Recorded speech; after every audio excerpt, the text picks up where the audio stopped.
もう何年も前から立ち入り禁止になって観光案内マップからも消え去ってしまったという幻の観光名所電報堂。ただね、この場所到底無計画で行けるような場所になくてですね、で情報提供いただいた視聴者さんもやはり水路からは行けないとおっしゃっていて、この電報堂以外にもそこそこ規模の大きい川回しトンネルがあと2つあることも分かったの。止めてあるのがここなんですよ。 S 字を描いて、この近辺にあるんで。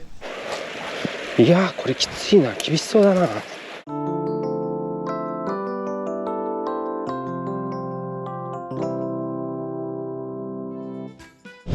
はい、こんにちは、テリーです。こちらのチャンネルでは千葉の秘境をドローンを使って探検してます。はい、で本題に入る前にこの動画を見ていただいている視聴者様に、お願いがあります。前回の動画の最後でもお伝えしてるんですが、こちらのチャンネルは先月から3年目を迎えることになりました。いつもご視聴いただいている皆さん、本当にありがとうございます。実は2年以内に登録者1万人というのを一つの目標にしていたので、もう達成できなかった数字ではあるんですが、この数字はね、まだ追いかけ続けたいと思いますので、まだ登録されていない方はぜひともチャンネル登録をよろしくお願いします。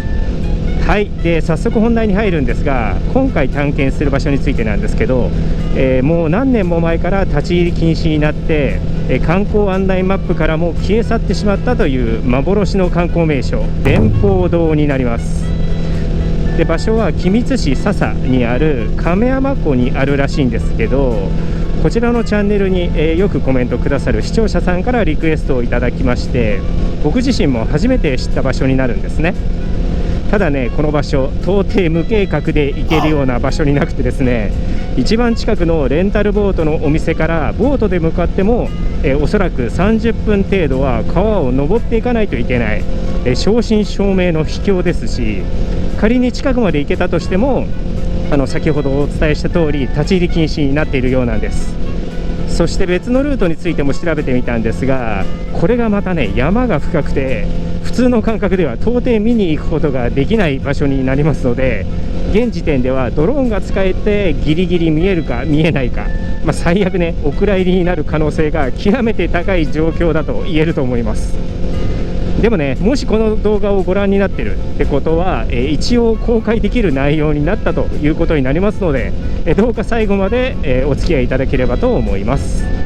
そこでこの電報堂が、どんな場所だったかということをもう少し詳しく説明すると、亀山湖ができた、1980年より以前、もともと川回しトンネルとして存在していたようで、亀山湖ができた当時はカヤックからしか見れない秘境として、知る人ぞ知る、観光名所だったということなんですね。で近くのホテルのスタッフさんがおっしゃるには、古い観光マップにも載っていたそうです。そしてどのくらいの期間、観光名所だったのかわからないんですけど、いつからか観光マップからは消え去ってしまって、で10年以上前に書かれたブログですら水路からは立ち入り禁止になって見れないということでした。で情報提供いただいた視聴者さんもやはり水路からは行けないとおっしゃっていて、でも川沿いをね徒歩で向かって、でさらにドローンがあれば、絶景が拝めるんじゃないかってアドバイスをいただいたので、今回行ってみることにしました。そしてね、国土地理院地図を見るとトンネルの長さは50メーターぐらいあるようですし、この電報堂以外にも亀山湖周辺にはそこそこ規模の大きい川回しトンネルがあと2つあることも分かったので、可能な範囲で探検しに行きたいと思います。そんな感じで一体どんな景色を見せてくれるんでしょうか。早速行ってみましょう。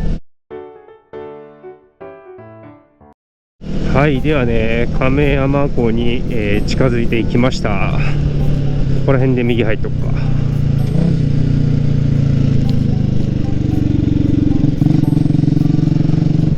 おお、橋がやっと塗り替えられたんだ。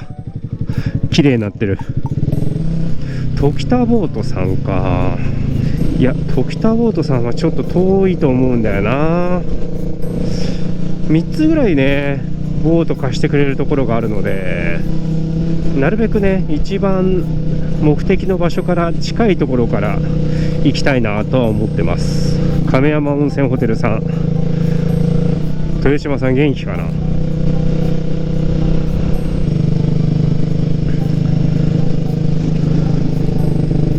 ここもボートを貸してくれるところがあるけど、手漕ぎボートっぽいっすね。やってなさそうだしね。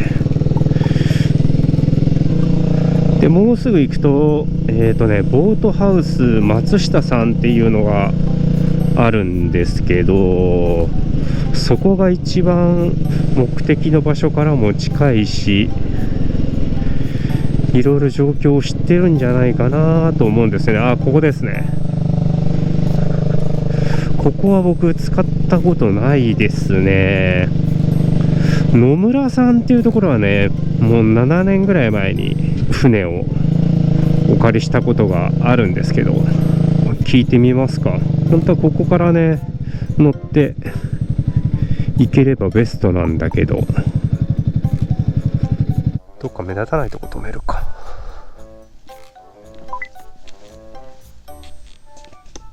こんにちは。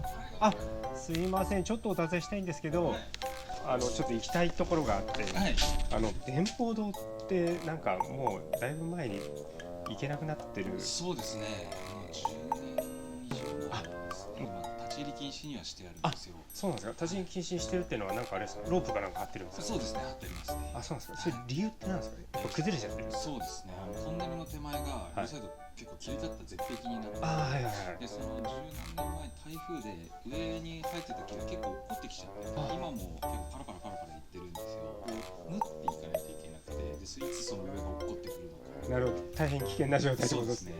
ドローンでちょっとそこ撮りたいなと思ってるんですけど、なんか船で近くまで行ってもうギリギリ本当ドローンが見えてればその範囲は行けるんで撮りたいなと思ってるんですけど、ドローンは見えないですね。電報堂ここの奥なんですけど、止めてあるのがここなんですよ。でこう S 字を描いてこの近辺にあるんで、ここの岬もこの山と同じぐらいの切り立った看板になってるんで、そうなんですね。全然見えないと思います。なるほど。距離どんぐらいあります？ここから距離は100メートルはない。100メートルないぐらい。上に生えてる木なんかも結構背が高いやつが。そうなんですね。じゃあもう全然この先なんですね。そうですね。なるほどなるほど。一応なんか歩いて山の方から行ってみて、ダメだったらその船でギリギリまで行こうかなとは思ってるので、そしたらちょっと後でちょっと今から頑張ってその山の中歩いてそうなんですね。昔船ではその電報堂の方に行ってたんですけど、逆側から歩きは自分はないです。本当ですか。わかりました。時間何時まで大丈夫なんですか。2時ぐらいまでですか。的には。そうですね。ここ電報堂までで、電動ボートであれば片道30分かかるんですね。から40分ぐらい。今日なんか風が強いんで40分ぐらいかかります。なるほどなるほど。じゃあ余裕を持ってみてもやっぱ2時半ぐらいまでには来た方がいいですよね。いいかもしれない。わかりました。じゃあちょっとまた言わせてるかもしれません。どうもありがとうございました。はい。でね、今ボートハウス、松下さん、いやすごい丁寧に教えてくださいました。多分大きな山を越えていかなきゃいけないからドローンでね飛ばしたとしても、多分僕がいつも飛ばすようなその完全に目視で、飛ばすっていう飛ばし方がおそらくできないので、だとすると大した映像が撮れない可能性がありますということでね、なんとか陸の方からね行ってみようかなと思います。いやこれいけるかな、ちょっとなんか心配になってきたな。そうこれが笹川なんですけど、これを左に行った、ずーっと先の突き当たりの方になりますね。ボートで行っても40分ぐらいかかるって言われたんで、それだったらね歩いて頑張って行った方がいいかなっていう感じはしますね。行けるかどうか分かりませんが、目指してみましょう。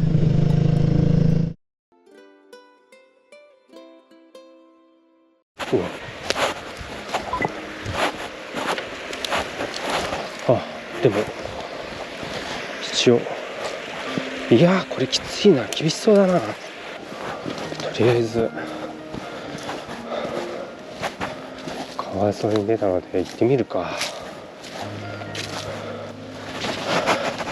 結構ねここから距離あるんだよね。行けるかな。深くなってたらもう行けないからね。やっぱりボートで行った方が良かったっていうオチになる可能性もあるけど。よいしょ。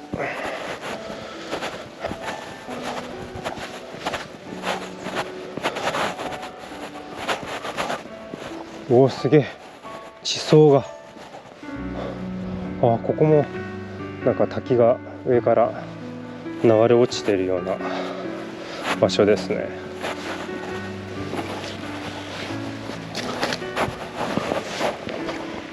お、なんか魚かなんかいたな。やばい、上がる場所分かんなくなりそう。あっちから行った方がいいな。これ深いわ。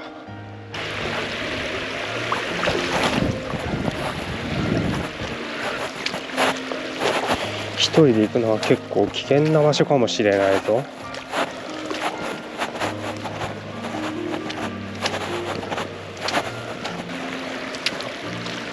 いや、これ結構歩くぞ。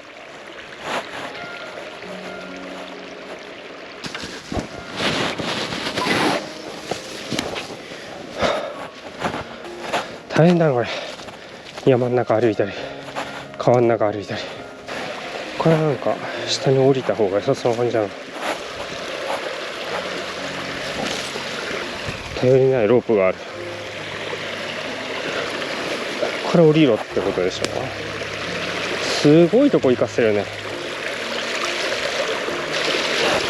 よし。お、なんかすごい、すでになんかもう雰囲気が別世界な感じになってきたぞ。この先からなんかすごい感じになってきた。なんか音がする。ゴゴゴゴっていうか、ドンドンドンドンドンドンって。こっからあれかな、急な滝になってんのかな。すごい、こっからめっちゃ細くなるんだ。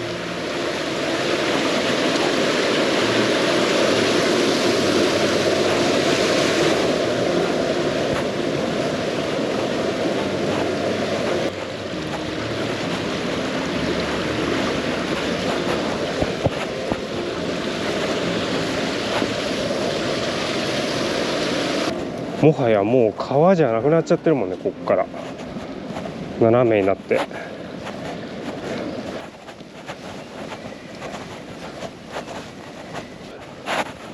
いしょ。うわー、高っ。トンビが鳴いてる。あれ、なんかここ見たことあるぞ。ここの景色。なんかカヤックでここに乗りつけて上がってる人があった。おー、すげえ。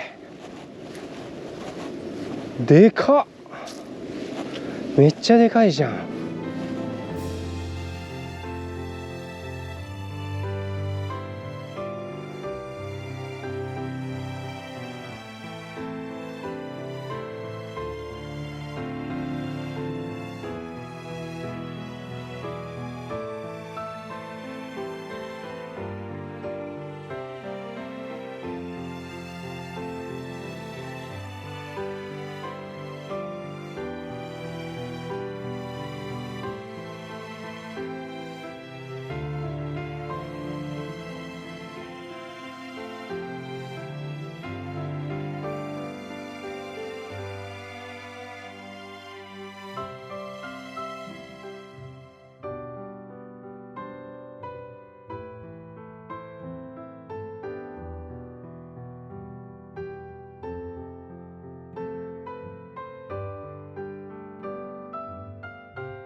前後に木が多すぎて、この上からのね景色っていうのをいまいち撮れなかったですけど、まあでもね、まあ来れてよかったですね。とりあえずここまでじゃあ戻りましょう。お邪魔しました。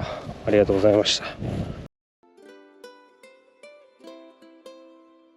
ではもうあと2つのね、川増トンネルの方もちょっと見に行きたいと思います。ちょっと見に行けるかどうかわかんないんだよね、こっちは。なんせこの2つのトンネルについてね、ネットで誰も触れてないっていうね。だから多分見れたとしても大したことないと思うんだけど、一応ね、探検チャンネルとしてはね、探しに行くだけはしたいと思います。ざっと、行き方は調べたんですけど、なんかね、この先右に入っていく細い路地があるっぽいんですけど、どれだ？いや、これ行っていいのかい？なんかちょっと私有地に入る感じがするな。一応ここら辺からね行こうと思えば行けなくもないと思うんだけど、なんか防犯カメラもあるし、あんまりここら辺うろうろするとよろしくなさそうなので退却しよう。東京電力関係の、施設なんでしょう。じゃああともう一つアクセスする、道が、アクセスする道っていうか一番近くの川と道路が交差しているところがあるので、ちょっとそっちを見に行きたいと思います。ここら辺から川に降りていくという方法ですね。ちなみに、ここからずっと、500メーターぐらい歩いていくとその川増トンネルがある模様ですが、行けなそうですね。そこ深そうだし、一応今日の目的の電報堂は撮影できたので引き上げましょうか。